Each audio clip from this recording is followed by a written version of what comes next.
বাংলাদেশ পাকিস্তান থেকে JF-17 thunder যুদ্ধবিমান কিনছে বলে সম্প্রতি খবর বেরিয়েছে। এ লক্ষ্যে দুই দেশের সামরিক কর্মকর্তারা বৈঠকও করছেন।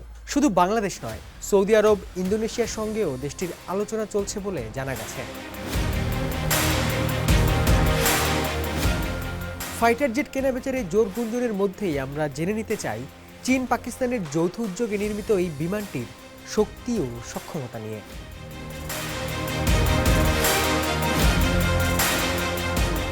ফাইটার জেট নির্মাণে নিজেদের সক্ষমতা তৈরি করতে পাকিস্তান চীনের সঙ্গে 1990 সালে চুক্তিতে স্বাক্ষর করে। তবে 2000 সালের দিকে নির্মাণ কাজ শুরু হয় এবং প্রথম পাবলিকলি উন্মুক্ত করা হয় 2007 সালে। বিমানটির সর্বশেষ এবং সর্বাধিক কার্যকর ভার্সন JF-17 থান্ডার ব্লক 3 2020 সালে বাজারে ছাড়া হয়। বিমানটির নির্মাণ কাজ পাকিস্তান 58% এবং চীন 42% সম্পন্ন করে। JF-17 থান্ডার ব্লক 3 এখন আর শুধু একটি হালকা ছোট আকৃতির যুদ্ধ বিমান নয়, আপডেটের পর এটি কার্যত 4.5 জেনারেশনের ফাইটার জেটে পরিণত হয়েছে। দুবাই এয়ার শোতে সর্বশেষ ব্লক 3 JF-17 প্রদর্শনের পর সামরিক বিশ্লেষকরা বলছেন এটি আগের সব সংস্করণের চেয়ে বড় প্রযুক্তিগত উল্লম্ফন। ব্লক 3 সংস্করণে যুক্ত হয়েছে অ্যাক্টিভ ফেজ অ্যারে রাডার, যা আধুনিক যুদ্ধের জন্য অত্যন্ত গুরুত্বপূর্ণ। এই রাডার একসাথে একাধিক লক্ষ্য শনাক্ত ও ট্র্যাক করতে পারে।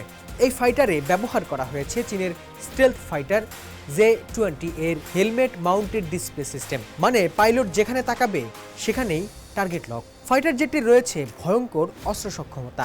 এটি মাঝারি পাল্লার air to air, air to ground missile, antiship missile সহ একাধিক অস্ত্র বহন করতে পারে। দৃষ্টিসীমারও বাইরে আক্রমণের ক্ষমতা রয়েছে বিমানটি থেকে। তবে বিমানটিতে নেই পঞ্চম প্রজন্মের ফাইটার জেটের মতো শত্রু রাডারকে ফাঁকি দেওয়ার সক্ষমতা। JF-17 থান্ডার ব্লক 3-তে রয়েছে মাল্টি রোল প্লে করার সক্ষমতা, অর্থাৎ আকাশে যুদ্ধের পাশাপাশি স্থল ও সমুদ্র লক্ষ্যবস্তুতে আঘাত হানতে সক্ষম।